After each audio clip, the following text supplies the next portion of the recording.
just after he beat Devin, now he's a steroid user.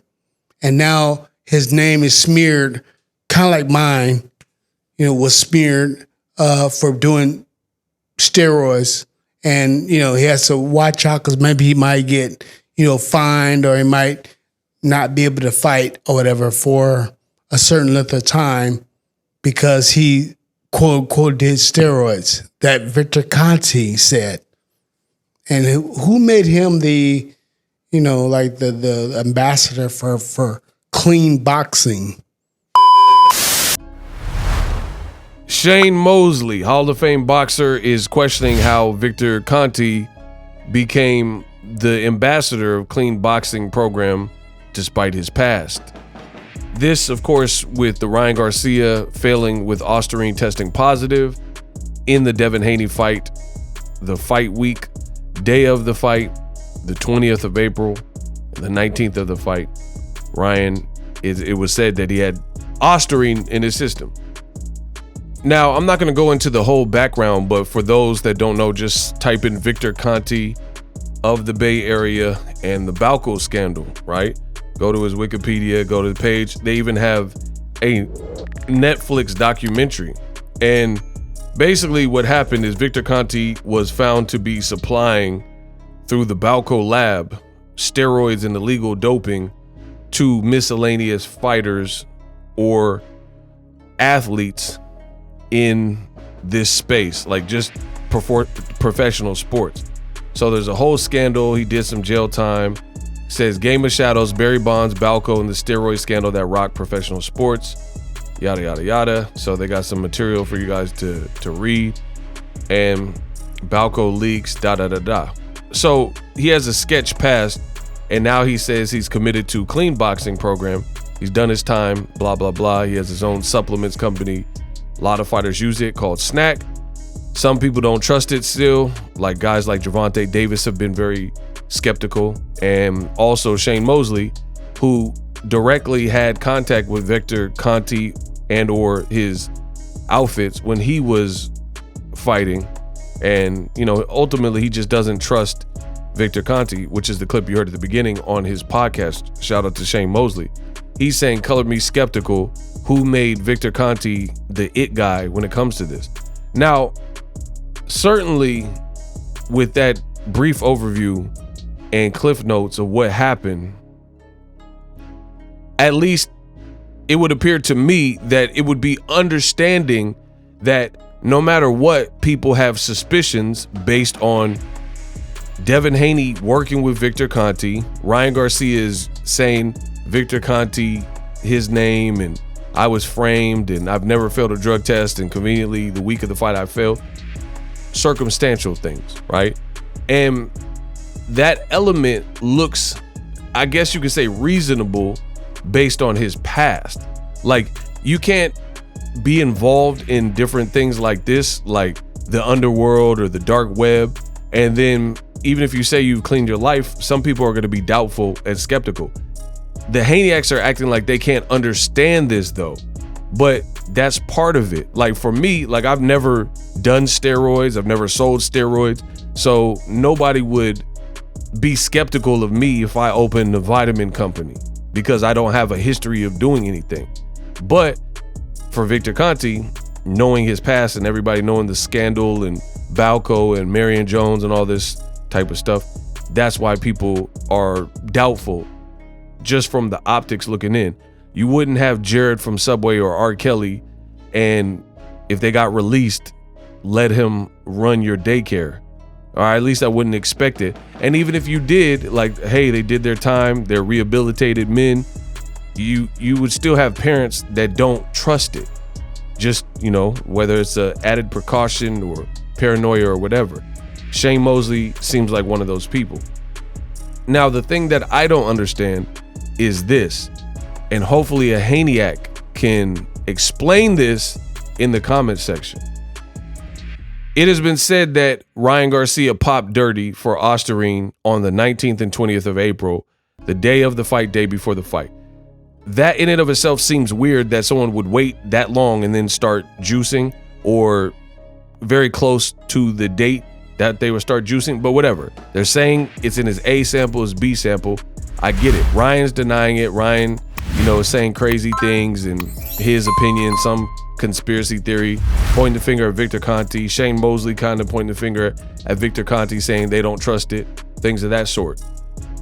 When you look at Victor Conte's Twitter, look, Devin Haney, Ryan, Devin Haney, Ryan, Connor Ben, Ryan, Connor Ben, Ryan, Devin Haney, right? Devin Haney, Ryan. Every single tweet is about Ryan Garcia. Ryan Garcia. Look, Ryan Garcia. Every single tweet. Ryan Garcia, Devin Haney, and VADA testing, and Victor Conte clarifies his association with VADA. This is in 2013. The only thing I've done since then is to encourage fighters to enroll in VADA and sponsor some fighters. That's it. The decade-old article simply clarifies my role as a clean boxing advocate. So people are saying he has ties to VADA and even the programming. Finally, a Crawford Israel Madrimov tweet. But then back to this: Ryan Garcia, Lucian Bute, Devin Haney, Ryan Garcia, Ryan Garcia, Ryan Garcia, Manny Pacquiao, Eddie Hearn, Conor Ben, Ryan Garcia. Like, you could just see Ryan Garcia in almost every single tweet since April 20th. Now, this is just from the optics. This looks bad that if you have nothing to do with VADA anymore, you clearly are in the Bay Area, you have nothing to do with the New York State Athletic Commission, you're not a YouTuber or a content creator or a podcaster, why all the tweets? And it seems like such a conflict of interest because you have a fighter who's involved in this. And why would anyone think that you would say anything even remotely unbiased towards Ryan Garcia? So perceptually, I think this looks bad, and I don't understand how people can't see it. The commission is in the middle of an investigation. They're going to hear out Ryan's case, give him due process, decide what the next step is. That's it. The fight has already happened with Ryan Garcia and Devin Haney. Everything starts from now. Ain't no one man above the crew. You know that there's nothing anybody could do about a fight that has already taken place. Unfortunately, the drug test wasn't back in time. Ryan had this in his system. The fight is what it is. So this just seems like a lot of convincing on Twitter. If you have nothing to do with the powers that be in VADA since 2013 or whatever the case is, what is the point of all of this quote unquote Ryan Garcia and Osterine education every single day? To me, that looks bad. Says enough VADA is only a middleman nonsense. Most YouTube boxing scribes are simply uninformed. Every Olympic international drug testing entity is a middleman. USADA, UCAD, do not testing. All are middlemen. Send 2 WADA certified labs for the testing. Maybe Ryan Garcia, Conor Ben can find a country out there to hold a bout against each other. The event could possibly be billed as the "we don't need a license to box at home" show, yada yada yada. One of DAZN would be up for credible promotion.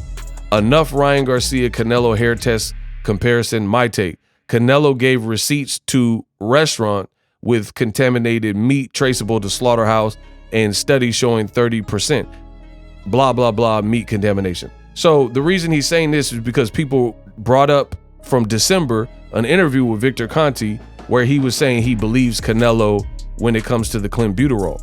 And they're like, hey, why don't you believe Ryan Garcia? But again, why are you doing this if you have nothing to do with the people involved in it and it's a pending investigation? Canelo's investigation happened years ago. So why not just wait till all the facts are out like everybody else, see what happens, see what the commission says, and then see what your recourse is? It just seems like a whole lot of convincing and persuasion going on for a pending investigation. So I understand what Shane Mosley is saying. I truly do. And it's making it look bad, and it's like your effort to, I guess, make it worse for Ryan Garcia. You got people who are like pulling up all the receipts and all old interviews and saying, hey, Devin abused the weight in Cali. And then he says, enough ignorant talk about Devin Haney coming in 25 pounds over in the Regis Prograis fight. How is it ignorant talk? People are just simply saying, not because of the Osterine, but because the Haneys and the Haneyacks keep complaining about the 3.2 pounds.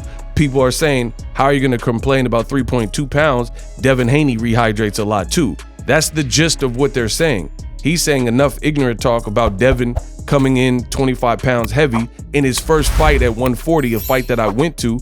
That's not normal. That's not normal for a person to move up a weight class and then they weigh more than the career-long 140-pounder and they outweigh him by 25 pounds. He's saying, understand on fight night, when boxers briefly step on the scale, they have long sleeve shirts, pants, and shoes on. Who knows what else all in their pocket? These weights are not precise. Who cares? Regis Prograis did the same protocol with the long shirt, with the cell phone or whatever he's talking about, and he still weighed significantly less than Devin Haney. Plus, in the state of California, they don't want the fighters rehydrating more than a 15% variance, which is why people are talking about it. So, in my opinion, I think the best thing to do is just wait until this is concluded. But all these like smear campaigns to make it worse and all that just looks bad. It looks like, who are you convincing? Limitations of hair tests for SARMs include Osterine, SARMs, anabolic steroid, blah, blah, blah. From WADA. Like, I'm not gonna read all this. You guys can go to his page. So I personally think with his past, he should probably sit this one out, right? Like Shane Mosley is saying, who made you the ambassador of clean boxing? Because you're saying you turned your life around, right? The commission, do you think if you have nothing to do with the commission, you think they're gonna go to your Twitter and then read all your tweets to decide what the next step is or the course of action or potential punishment for Ryan Garcia? So again, I don't even understand what this is about except for controlling the narrative. And it seems weird that you would try to control the narrative. The fight is over, the fight happened, and everybody got to live with the results, good or bad, including Ryan Garcia.